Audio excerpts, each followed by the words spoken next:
Bonjour les enfants, j'espère que tout le monde va bien. On est donc le vendredi 3 avril, je vais vous présenter l'emploi du temps de la journée.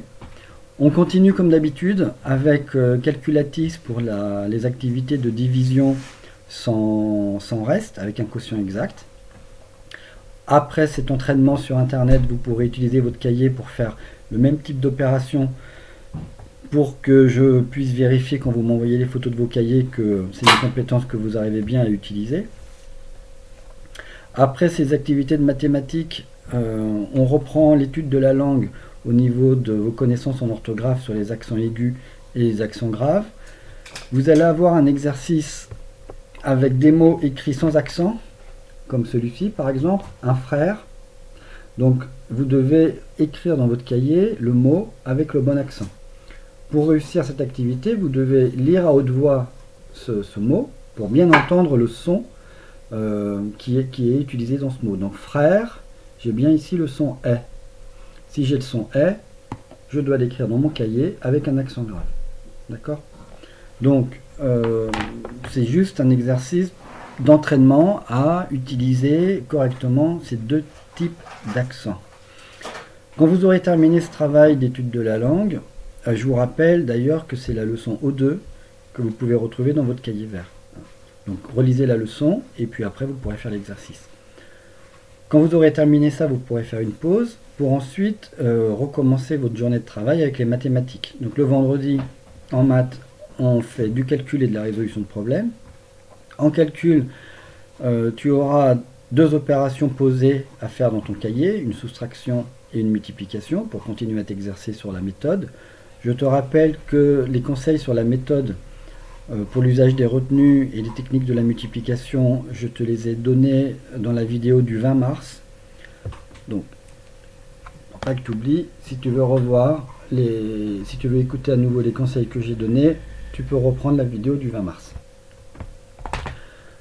Une fois que tu auras fait ces deux opérations, je te propose de résoudre deux problèmes qui sont dans ton livre à la page 76.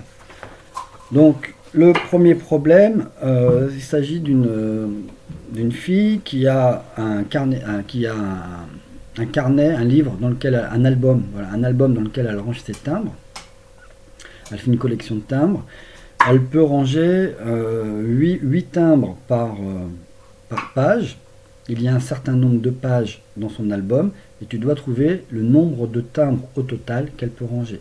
Donc tu peux, pour t'aider, réaliser un schéma pour mieux te rendre compte de ce qui t'est demandé.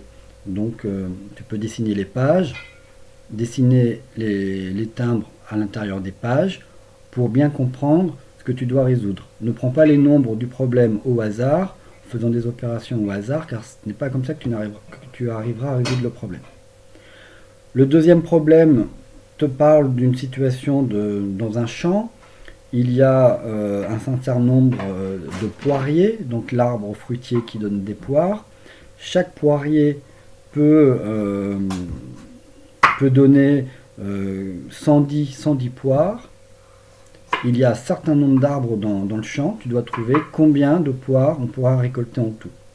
Donc là, pareil, il faut que tu comprennes bien la situation en vrai. Imagine le champ, imagine les arbres, imagine les poires sur ces arbres et comment tu vas calculer ce qu'on pourra récolter en tout dans ce champ. Après ce travail de mathématiques, tu pourras continuer ta lecture. Donc on reprend pour une dernière fois le texte sur le jeune Indien qui va apprivoiser un cheval.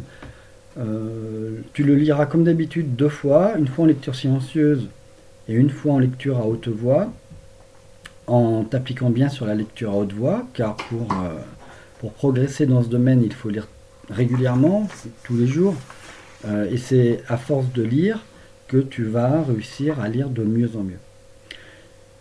Pour compléter le travail de lecture, je te demande de répondre à deux questions dans ton cahier de la classe à la maison.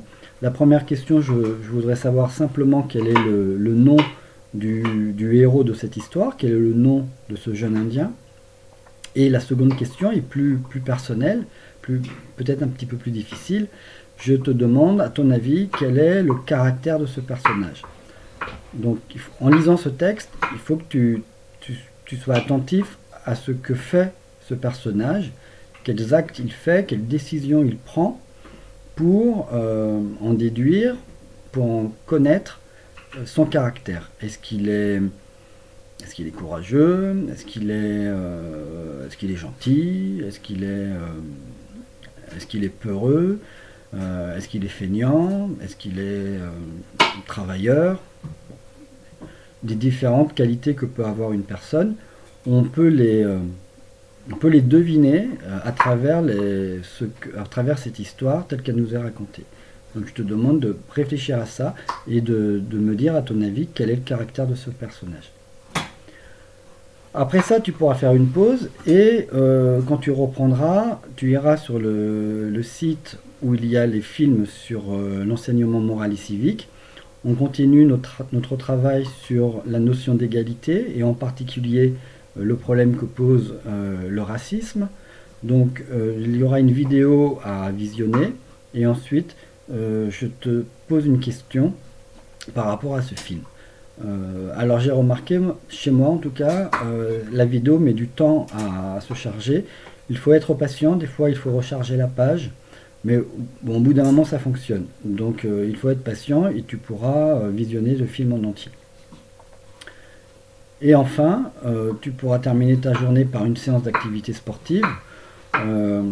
Contrairement à la séance d'hier qui était très tonique, aujourd'hui je te propose autre chose. C'est un exercice de yoga que tu vas pouvoir découvrir et j'espère que ça va t'intéresser.